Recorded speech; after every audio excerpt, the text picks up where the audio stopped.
어려서 신앙생활을 하던 사람들은 옛날에는 이런 성경 이야기를 많이 들었습니다. 옛날에는 모세가 홍해를 가르는 이야기, 기드온이 300명을 가지고 미디안 군대를 이기는 이야기, 히스기야가 아수르 군대 18만 5천을 이기는 이야기 등등 성경에 영웅적 그런 이야기들을 많이 들었습니다.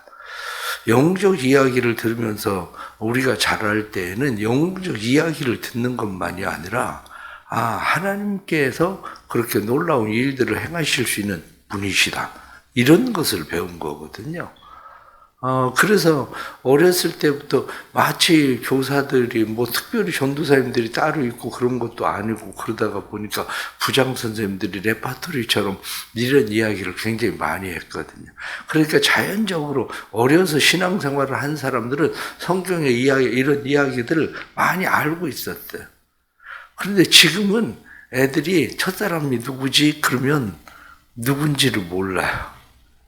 왜냐? 그런 얘기들을 별로 듣지 않은 것 같아요.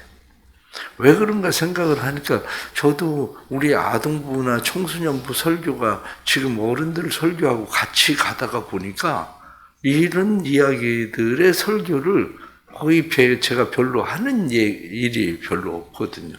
그런 애들 몇 년 동안 이런 얘기를 들어본 일이 없는 거지.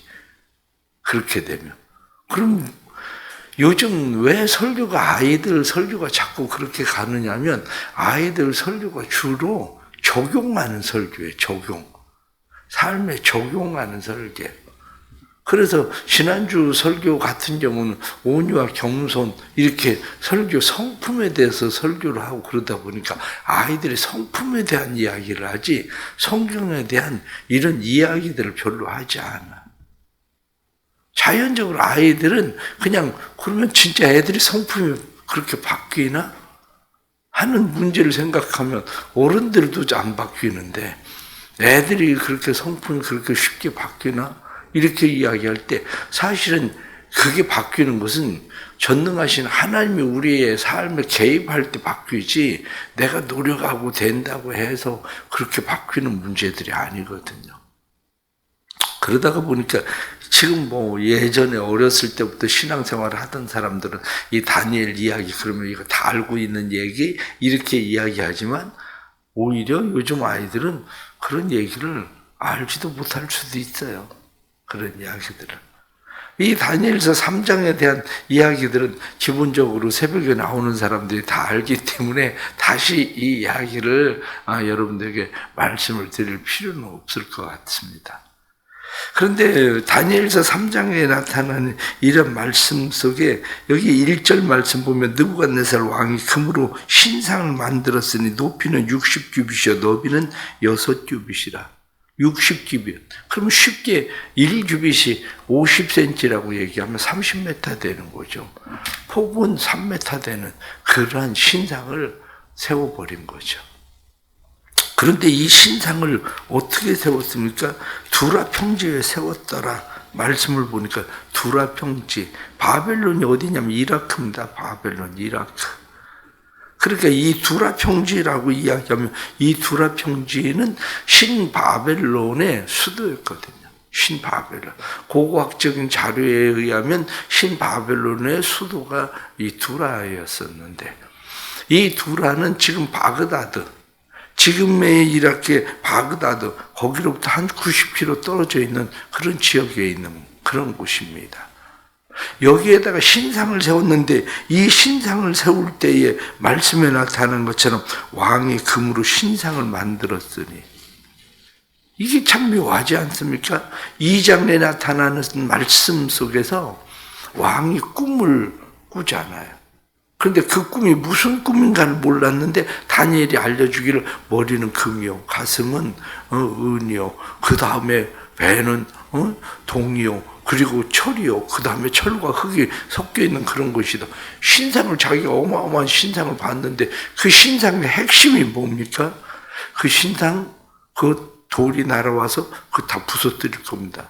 그리고 돌이 가득 차게 될 겁니다. 이렇게 이야기했는데 그건 빼버렸죠, 돌은. 그리고 자기가 본 큰 어마어마한 신상, 그 신상만 생각하고 그 신상을 세워야 되겠다. 그런 동상을 세워야 되겠다.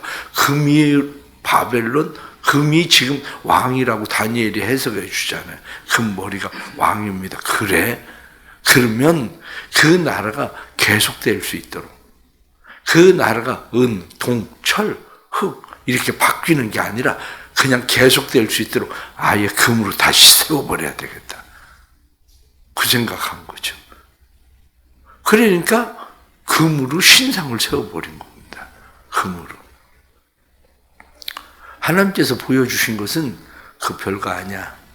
그 다 부서질 거야. 다 떠날 거야. 그렇게 얘기하신 거 아닙니까? 하나님께서 말씀하신 거, 내 나라, 그것은 내가 너에게 허용한 거고. 이렇게 말씀하신 건데, 느부갓네살은 그것을 우상으로 만들어 보신 거죠. 자기 신으로 만들어 버린 거죠. 오늘날 많은 사람들의 삶이 그래요. 하나님이 주신 꿈, 비전, 말은 꿈이고 비전이라고 그러죠. 근데 그게 우상이 돼버렸다니까요. 하나님이 꿈을 주시고 비전을 주시고 그러셨을 때는 그 꿈, 그 비전을 통해서 하나님이 왕이시다. 하나님이 주권자시다. 하나님이 그걸 가르쳐 주시기 위해서 그 모든 것이 하나님으로부터 왔다는 것을 가르쳐 주기 위해서 하나님께서 꿈도 주시고 비전을 주시고 그래서 하나님을 드러내게 하기 위해서 하나님께서 주신 건데 사람들은 그 꿈, 그 비전이 우상이 된 거죠. 그래서 아이들 열심히 공부해야 된다고 얘기합니다.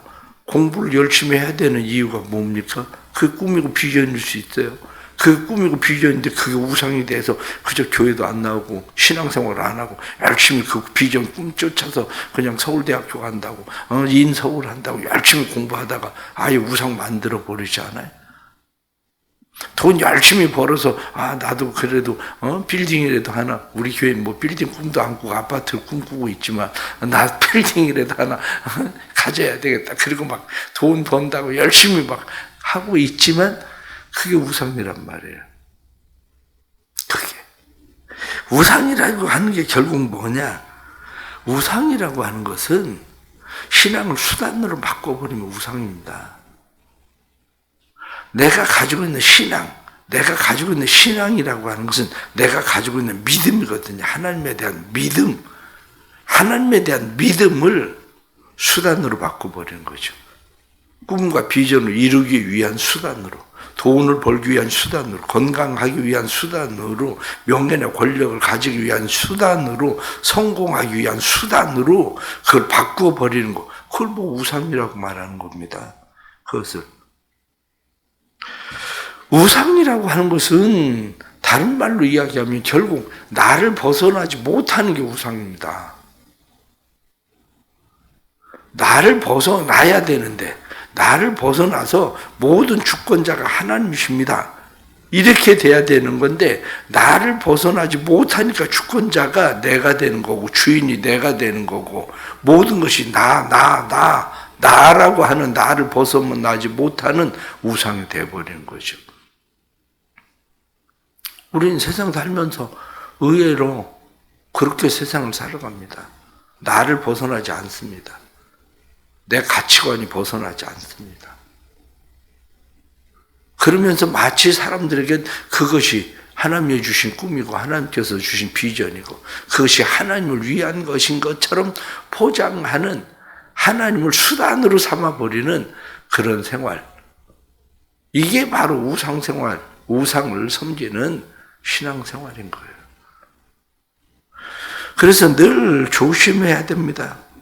늘 조심해야 되는 것이 이러한 일들을 조심하지 않으면 우리는 모든 것이 하나님께서 뜬 돌, 예수 그리스도의 심판자이신 예수 그리스도 그분을 통해서 우리는 심판을 받을 수밖에 없고 우리는 멸망할 수밖에 없는 존재라는 사실을 잊어버리고 그냥 나를 드러내기 위해서 더 열심을 내는 거죠.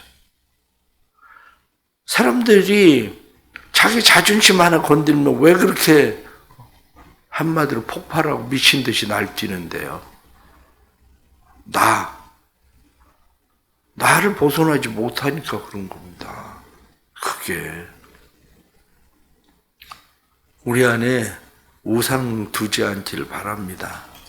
다른 우상이 아니라 나요. 나가 우상입니다. 나.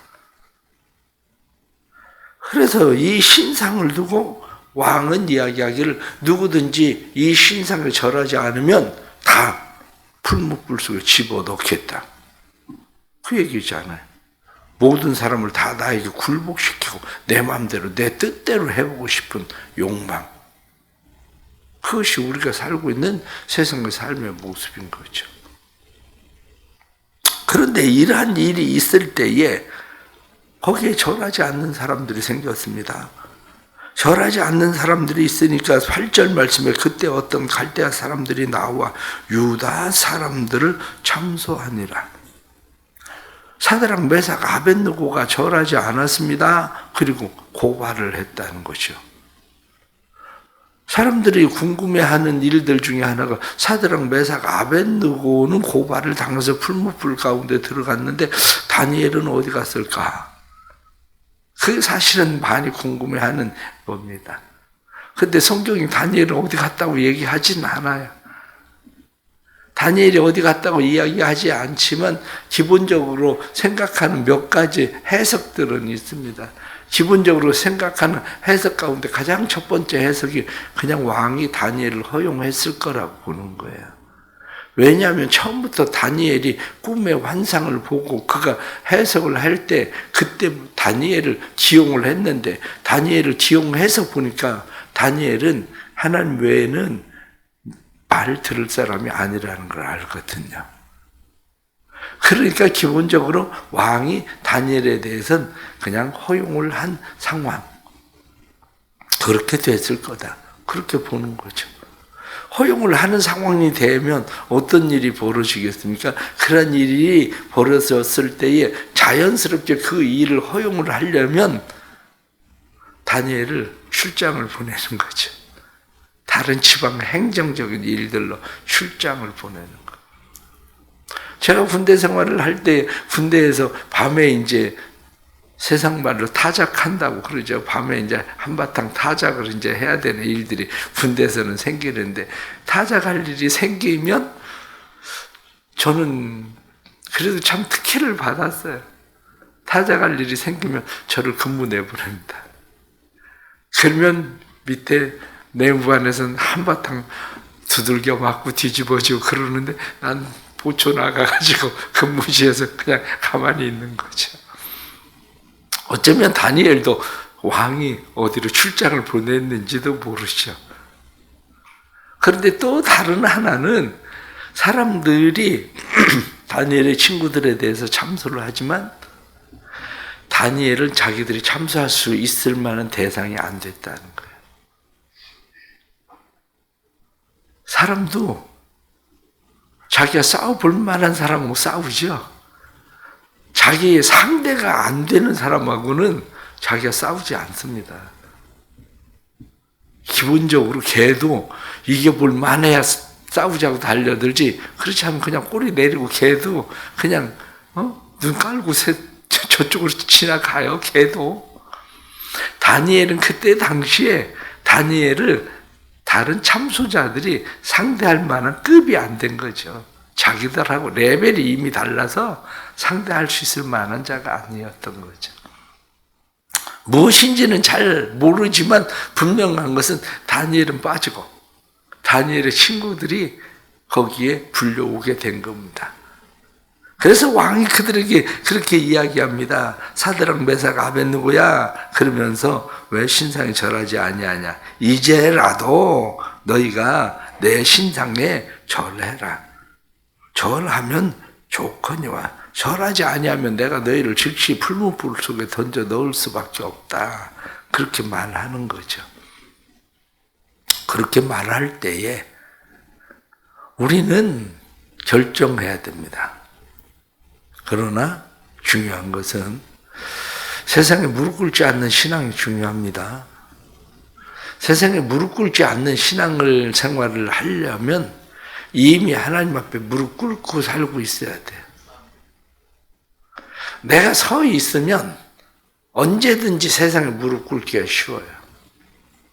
그런데 이미 하나님 앞에 무릎을 꿇고 살고 있는 사람들은 세상에 무릎을 꿇으려면 다시 그 무릎을 일으켜 세우고 다시 그쪽에 무릎을 꿇어야 되는 상황이 벌어지는 거예요. 그러기에 우리는 신앙생활은 항상 하나님 앞에 무릎을 꿇고 사는 생활이에요.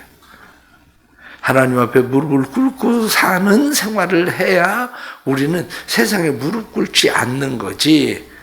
어느 날 갑자기 뻣뻣이 서서 내가 세상에 무릎 꿇지 않겠다 이렇게 생각하면 우리는 세상에 무릎 꿇는 일은 너무 쉽게 일어납니다. 그 일이. 그러기에 세상에 무릎 꿇지 않는 신앙생활을 우리가 할 수 있기를 축복합니다. 오늘 말씀드리려고 하는 것은 가장 중요한 것은 16절 말씀에 보니까 사드락과 메삭과 아벳느고가 왕에게 대답하여 이르되 느부갓네살이여 우리가 이 일에 대하여 왕에게 대답할 필요가 없나이다. 그렇게 되어 있습니다. 대답할 필요가 없나이다. 대답할 필요가 없는데 무슨 말을 하겠습니까? 사람들은 자꾸 여지를 둬요. 여지를 둔다는 이야기는 생각할 필요가 없는데 생각을 해요. 대답할 필요가 없는데 대답할 궁리를 찾아요. 생각할 필요가 없고 대답할 필요가 없으면 생각 안 하면 돼요. 대답 안 하면 돼요. 그런데 생각할 필요가 없는데 이 생각 저 생각 자꾸 생각하니까 딴 생각이 이제 들어오기 시작하죠. 대답할 필요가 없는데 어떻게 대답할까 궁리를 하니까 대답할 여지를 가지고 우리는 행동을 한다고요. 신앙생활은 대답할 필요가 없는 거예요. 주일날 교회를 오는 일 마는 일 생각할 필요가 있습니까? 주일이면 당연히 그냥 교회 오는 거지. 교회를 오늘 가야 될까 말아야 될까 비가 오는데 어떻게 할까 추운데 날씨는 추운데 어떻게 할까 아유 교회 가면 그 보기 싫은 사람도 있는데 어떻게 할까 그러니까 가기 싫어진 거예요. 대답할 필요가 없지 않아요. 생각할 필요가 없지 않아요. 그냥 당연히 그냥 가는 거지. 그냥 편하게 제가 주일날 교회에 설교를 하러 갈까 말까 제가 고민을 하겠습니까? 아니 제가 그 대답할 필요가 없는 거지. 그 대답할 여지가 없는 거지. 응? 아니 그러면 새벽에 멀쩡한데 교회를 새벽 기도에 나갈까 안 나갈까 내가 설교를 할까 말까 부목사님을 시킬까 말까 아니 생각하니까 그냥 계속 뭉개다가 안 나오지. 그런 거 아닙니까? 아니 대답할 여지가 그 여지를 자꾸 주니까 그런 일이 벌어지는 거예요.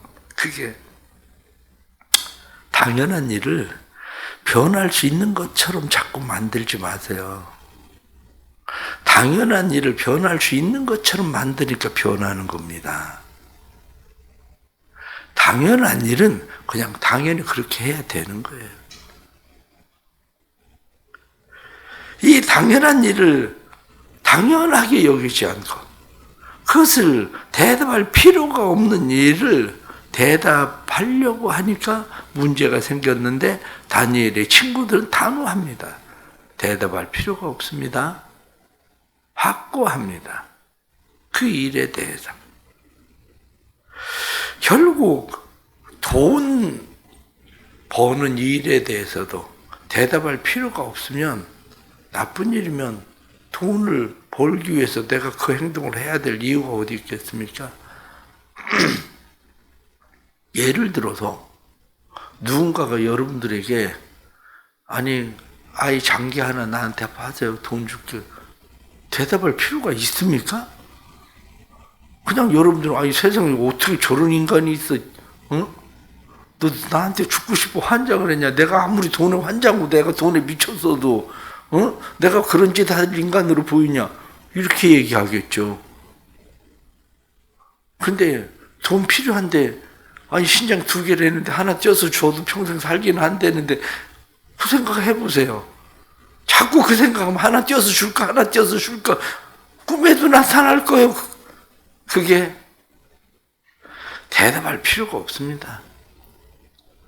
신앙생활은 대답할 필요가 없다. 그 얘기는 무슨 얘기냐면 물러설 필요가 없다는 거예요.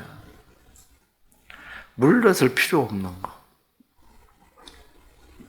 그래서 오늘 나타나는 이런 말씀을 보면 우리가 하나님 앞에 우리를 어떻게 세워야 하는가 하는 것을 알게 하는 그러한 신앙입니다. 나를 우상으로 세우면 안 됩니다. 내 꿈과 비전이 우상이 되면 안 됩니다.